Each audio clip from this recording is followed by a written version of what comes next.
Ene tilini bilbese, özüңдүн үрп адатыңды сыйлабаса, диниңди билбесе, өмүрүңөр өтө берет туугандар. Ора балдарыңар орусча семичке чаксын, англисче өтө жакшы үйрөнсүн, бардык нерсе үйрөнсүн. Ошол эле кезде имандан, исламдан алыстап калып алган. Азыр ушул жерде баарыңа 100 рубль десем, баарың бере аласың. 100 рубль ким берет мага? Бересиңер? 500 рубль да бересиң.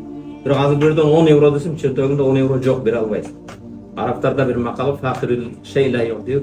Özüңдө жок нерсени бирөөгө бере албайсың. А балдарга эме бериш үчүн?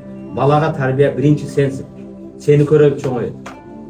Анан тамек тартып отуруп, балам тамек тартпа дейсиң. Бирөө сени издесе, мени жок деп кой деп калп айтпа дейсиң. Ошондуктан могу жерде бөтөн элде, бөтөн жерде жүргөндө кимдигибизди унутпайлы. Балдарыбызга өзүбүздүн динибизди үйрөтөлү, тилибизди үйрөтөлү. Ошол эле кезде ana ilim жөнүндө сөз болуп калды. Кегеле. Кичине жок деген жумасына бир күн убакыт бөлүп, ушул жерде Кур'ан окуганды билгендер бар, башкалар бар, барып үйрөнүш керек.